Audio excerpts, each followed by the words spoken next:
Conciencia, Libro 1. Materialismo o idealismo. La clave de la Matrix. Cuando escuchamos distintos debates sobre el origen de las cosas o el enigma de la muerte, no es fácil percatarse de que las personas opinan en base a ciertas ideas preconcebidas. Por ejemplo, cuando los profesores nos hablan de la teoría de la evolución o un conductor de radio nos habla de la vida después de la muerte, a casi nadie se le ocurre pensar que esas ideas no surgen directamente de la experiencia. Para muchas personas, la evolución es un proceso natural del cual no existen dudas. Y lo mismo con la idea de la vida después de la muerte, un sujeto sufre una pérdida y más tarde afirma, papá me sigue mirando desde el cielo. Pero la idea de que las especies evolucionan o que existe la vida después de la muerte no son ideas naturales sino constructos preconcebidos. La evolución no es una cosa que se observa directamente de la experiencia, y lo mismo la supervivencia de la conciencia a la muerte de nuestro cuerpo físico. La mayoría de las ideas académicas de nuestro tiempo parten de un mismo paradigma. Este paradigma abarcador no es otra cosa que el materialismo. Por ejemplo, si estudiamos física, esta nos habla de un universo en expansión. Los físicos creen que el universo tiene muchos millones de años y que se formó gracias a una explosión conocida como Big Bang. Luego de la explosión se formaron las primeras partículas y estas, con el tiempo, fueron originando los planetas y estrellas. Los biólogos creen que la vida surgió por evolución, es decir, por una transformación gradual y muy lenta de las formas más primitivas de vida, las bacterias. En su etapa final, esta transformación dio origen al mismo hombre que, según los paleontólogos, provino de un simio ya extinto hace millones de años. Como podemos ver, los biólogos y los físicos circulan por la misma senda filosófica, el evolucionismo. Si estudiamos la sociología o su prima hermana la antropología, estas nos cuentan también que la sociedad se transformó gradualmente. Al principio éramos una sociedad de tipo aborigen que solo sabíamos cazar y cultivar. Con el tiempo y por nosotros mismos, desarrollamos las matemáticas, la escritura y la tecnología, hasta alcanzar el conocimiento y tecnología actuales. Los arqueólogos creen que las más antiguas pirámides, como la de Keops, en Giza, fueron hechas en su totalidad con instrumentos primitivos. También sostienen que las creencias en los dioses por parte de los egipcios y otras ancestrales culturas, como la china, la hindú, la maya y la sumeria, fueron el fruto de su exclusiva imaginación. Al final, si escuchamos a la psicología, esta nos habla de la existencia del subconsciente. También de la influencia del medio y los caracteres biológicos en la formación de la conducta. La mente del sujeto, según la psicología, no existe con antelación a la formación del cuerpo físico, esta se forma con el cuerpo, evoluciona en la niñez y alcanza su punto máximo de maduración en la adultez. Es por eso que la psicología no hace referencia a cosas como los fantasmas, los ovnis, la reencarnación, los viajes astrales y la vida después de la muerte. Tampoco a la posesión demoníaca o contacto con los desencarnados. Los sueños, para la psicología, son un tipo de experiencia cerebral y los cambios violentos de personalidad meros desórdenes de la conducta. Vemos que la psicología, la sociología y la antropología, incluso la historia y la economía, caminan por la senda del materialismo. Todas las ciencias oficiales están cortadas por la misma tijera. Como el paradigma de estas disciplinas es el materialismo, vamos entonces a explicar lo que es el materialismo. El materialismo es la filosofía que sostiene que la realidad está formada por materia, hoy en día diríamos energía, y que ésta genera la conciencia. Para ponerlo más en claro, el materialismo defiende la idea de que cosas como la vida, la conciencia y la inteligencia, es decir, el orden superior, son el resultado de una transformación material. Sabemos que esa transformación material hoy se le llama evolución. En base a esto, la materia es lo único real, siendo la vida y la conciencia algo temporario e ilusorio. El idealismo, por el contrario, sostiene que la realidad no es otra cosa que conciencia, y la materia, o la energía, en todas sus formas es un derivado de ella. En base a esto, la conciencia es lo real siendo la materia y el espacio-tiempo una simple ilusión de los sentidos. Dado que para el idealismo todo parte de un acto de la conciencia, el universo visible, estrellas, planetas, animales, debe ser el resultado de un proyecto cósmico promovido por alguna inteligencia. Esto lleva a la idea de Dios como punto de partida del Génesis. La cosmovisión de Corrado Malanga se alinea a esta visión idealista y lo expresa de manera muy didáctica en los siguientes párrafos. El motivo es que quisiera compartir con vosotros la conclusión a la que llegué mediante este razonamiento y por la cual podrían quemarme en la hoguera. El sistema de Galileo para ver el universo y para entender cómo estamos hechos, es erróneo. Analicemos el proceso que ha llevado el físico de Pisa a la formulación de su teoría. Ante todo, Galileo se ha dado cuenta de que existía un fenómeno físico por estudiar, es decir, lo ha observado desde el exterior, ha visto que existía el péndulo. Notó que la lámpara de la catedral de Pisa oscilaba. La historia de la ciencia cuenta que después de haber observado el fenómeno, lo ha simulado mentalmente intentando escribir una ley capaz de describirlo. Pero, efectivamente, no fue así. El fenómeno en realidad existía dentro de él. Galileo lo reconoció inconscientemente como un fenómeno externo, fue capturado por el péndulo porque él sabía exactamente lo que era el péndulo, pero lo sabía solo a nivel inconsciente. Lo sabía porque lo había construido él, como Dios, creador, construyó el péndulo y las leyes que lo regulan, por tanto, reconoció en el movimiento del péndulo algo que le pertenecía. Galileo creía haber hecho lo contrario, no conocía los mecanismos de la conciencia. En otras palabras, nosotros no observamos un fenómeno físico externo y lo llevamos a la conciencia, sino que reconocemos un fenómeno físico como de nuestra creación y, cuando logramos entender las leyes, en realidad, solo las estamos recordando, ya que nosotros fuimos sus creadores. Esta idea es muy importante, es la demostración de que nuestro cerebro reúne en sí todas las informaciones propias de la física de las partículas subatómicas existentes, también de las que aún no han sido descubiertas. Esto quiere decir, sustancialmente, que estudiar no sirve para nada, pero para entenderlo hay que haber estudiado. Aparte del materialismo y el idealismo, existe algo que se llama empirismo. El empirismo no es una filosofía sino más bien un método filosófico. Esto se debe a que los empiristas sostienen que el conocimiento debe adquirirse mediante la observación y experimentos científicos. Existe una realidad objetiva que puede adquirirse siguiendo estas premisas, dicen. Pero el problema de este discurso radica en que el sujeto es parte del problema, los observadores no son jueces imparciales, ya vienen con hipótesis y preconceptos a cuestas. Es por eso que existe una forma de empirismo ingenuo que apuesta a la fe en la propia observación, y otro empirismo más cauto que vincula la observación y la experimentación a las ideas. El empirismo, por lo tanto, no dice nada a favor del idealismo o del materialismo. Tanto el materialista como el idealista pueden ser, a la vez, empiristas. Corrado Malanga es un idealista empirista. El empirista idealista tiene otro enfoque que lo distingue del empirista materialista. Pese a eso, ambos están de acuerdo en que la realidad es un sistema complejo. El idealista está convencido de que el universo es una creación, pero que a su vez esta creación es similar a un mecanismo de ingeniería. Por lo tanto, se aboca a estudiar ese mecanismo utilizando cosas como el método científico, por ejemplo. El materialista, por el contrario, cree que el universo visible surgió de un proceso de evolución, pero que en ese proceso transformista intervinieron, e intervienen, leyes y sucesos estadísticos complejos que requieren un estudio prolongado y una matemática muy elevada. Hoy en día, todos los idealistas y materialistas serios son empiristas debido al éxito de la metodología científica.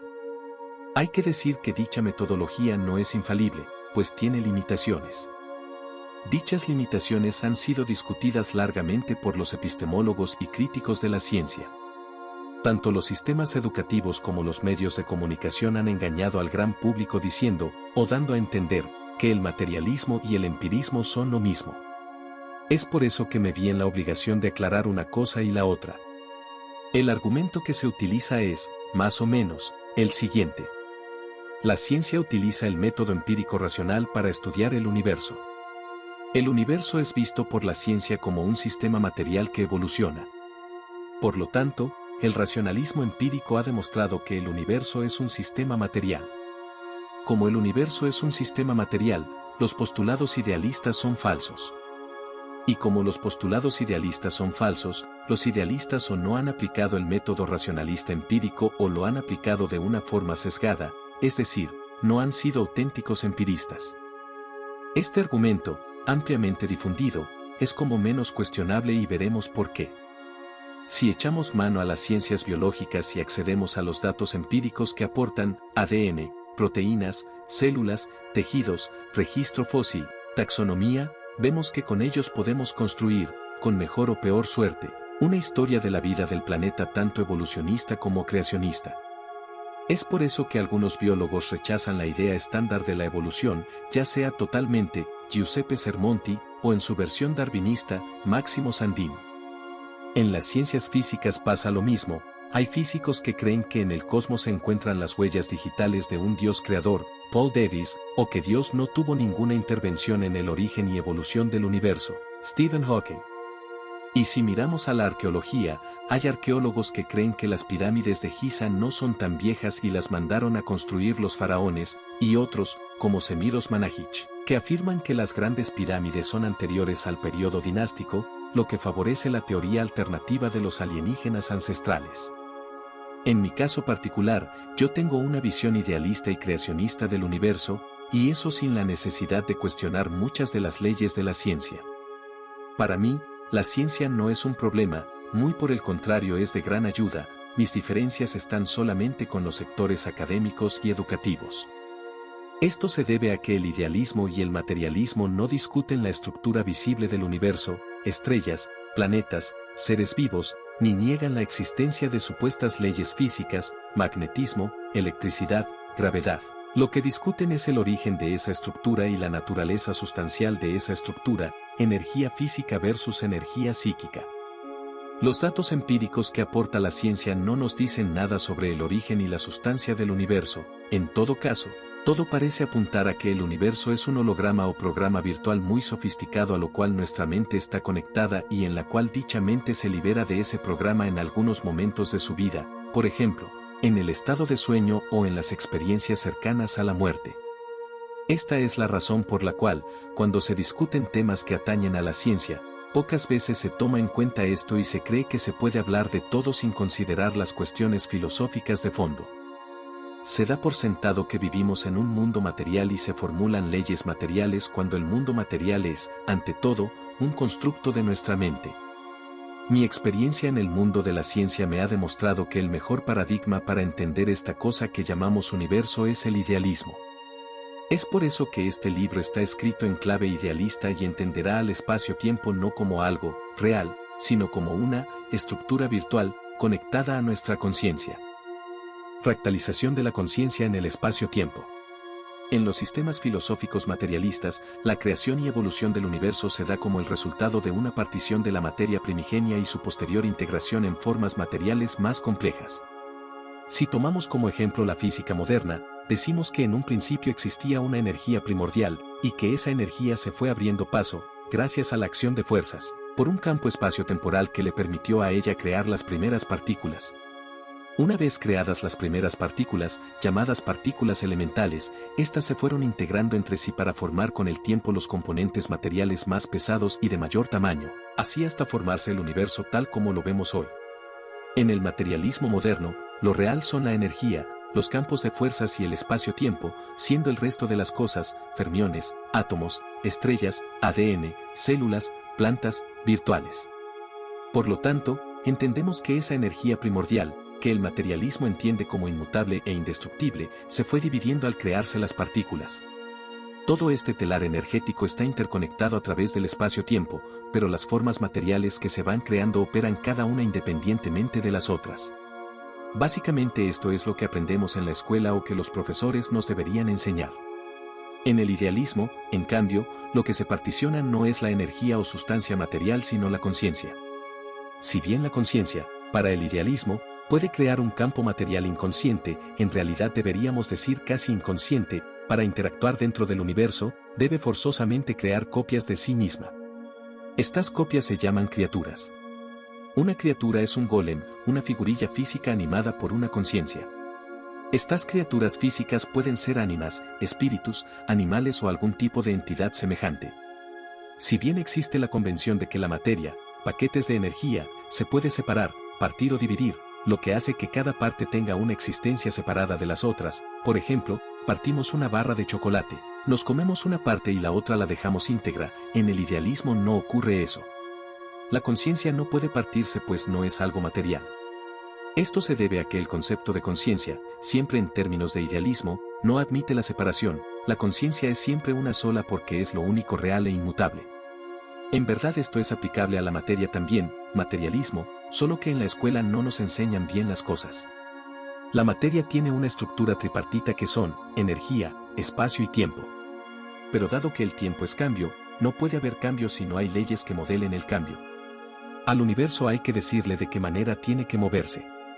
Por ende, las leyes que modelan el cambio son las mismas fuerzas de la naturaleza, leyes que operan junto a las constantes matemáticas que ajustan esas variaciones, por eso los físicos afirman que el universo parece afinado. Así, cuando hablamos de tiempo, no solo nos referimos al tiempo en sí mismo sino a las leyes naturales que lo rigen. Sin la existencia de leyes físicas, el tiempo no debería existir. Si tomamos al materialismo como verdadero, es decir, que la materia es lo real, debemos reconocer que esta estructura tripartita de la materia es, en sí misma, indivisible. Todas las partes físicas del universo deberían estar interconectadas entre sí, no dando lugar a que exista algo que esté separado del resto. Las leyes de la física, por ejemplo, la gravedad, deberían estar presentes en todo el cosmos y ser únicas e indivisibles. Lo mismo las constantes universales, el universo debería estar afinado, allí deberíamos descartar entonces la teoría de cuerdas y sus multiversos. Respecto a esto me refiero extensamente en mi libro Las arenas del tiempo. Volviendo al tema de la conciencia, dado que ésta no se puede dividir pero necesita hacerlo para crear el universo, lo que hace es crear fractales, es decir, fractales de conciencia. El fractal de conciencia no es otra cosa que un campo de percepción consciente en el espacio-tiempo. Por ejemplo, yo ahora estoy frente a mi ordenador escribiendo estas líneas y no tengo la más remota idea de lo que está pasando a mi alrededor fuera de la habitación en donde estoy. Tampoco sé lo que me ocurrirá mañana, y hasta me he olvidado qué hice, exactamente, hace un año atrás contándolo a partir de hoy. Sin embargo, si tengo una SM, puede que alcance a revivir todas las etapas de mi vida desde el día en que nacía hasta ahora. En las experiencias cercanas a la muerte, el fractal de conciencia humana es mucho mayor respecto a la conciencia humana ordinaria. A mayor conciencia, mayor conocimiento de uno mismo y del universo. Cuando la conciencia se fractaliza es porque quiere tener una experiencia específica dentro del universo. Por lo tanto, la fractalización implica que la conciencia se está autolimitando. Si ella se autolimita es porque creó condiciones para ello. Estas condiciones, que responden o deberían responder a las necesidades de la conciencia, son las que definen al golem, la criatura. Por ejemplo, nuestro cerebro humano es un autolimitante de la conciencia. Muchos creen que en nuestro cerebro está todo lo que necesitamos, pero lo cierto es que nuestra conciencia tiene mucho más de lo que nuestro cerebro nos permite hacer. Es por eso que los músicos se drogan para mejorar sus creaciones, los deportistas se drogan para mejorar sus habilidades, los chamanes se drogan para contactar con los espíritus y los alienígenas nos ponen implantes para potenciar nuestra percepción consciente o no. No es que la droga potencie al cerebro como se cree oficialmente, la droga, cuando es buena, bloquea el funcionamiento normal del cerebro para que nuestro fractal de conciencia aumente sus capacidades físicas y psíquicas. Todo está en la conciencia. Muchas de estas drogas, también llamadas sustancias psicoactivas, se encuentran en las plantas, y Carlos Castañeda las llamaba hierbas de poder. A medida que las partículas materiales interactúan entre sí y van formando estructuras materiales más grandes, van perdiendo su dinámica y características originales. Digamos que se normalizan. Esta normalización hace que la materia, ahora pesada y lenta, oculte frente a los ojos del observador su verdadera naturaleza. Una excepción a ella sería la materia orgánica, que parece adquirir una nueva dinámica luego de eones de permanecer fría e inerte. Cuando los físicos empezaron a estudiar la materia, ya hacía eones que estaba normalizada. Esto dio origen a la mecánica de partículas, que son las teorías de Galileo y Newton. Luego, cuando la tecnología avanzó y el hombre se fue adentrando al corazón de la materia, es decir, la fue desmenuzando, descubrió sus fuerzas reales y formuló la teoría del electromagnetismo y la relatividad. Años más tarde, la física cuántica. ¿Por qué doy esta explicación ya conocida por todos? Porque si seguimos el camino del idealismo, el paradigma usado en este libro, vemos que ocurre lo mismo. La mayor organización de la materia hace que las propiedades de la misma se enmascaren. La teoría de Newton no es falsa, sino que es válida para la materia compleja. De la misma manera que ocurre con la materia, la conciencia, mientras más se fractaliza, más enmascara sus propiedades reales, lo que hace que el mundo que crea poco tenga que ver con lo que ella es. Este velo físico que oculta las propiedades de la conciencia se le llama Maya en la religión hindú. La materia tiene una estructura y la conciencia también. La estructura de la materia la conocemos, y la de la conciencia se verá en el próximo capítulo. Este capítulo y el anterior solo fueron una introducción a los trabajos míos y los de Malanga, para facilitar la comprensión al neófito. Aunque este trabajo abarca bastante bien las cuestiones a tratar, es aconsejable conocer primero los trabajos del profesor italiano para una mejor comprensión del fascinante mundo de la conciencia y su relación con el universo creado.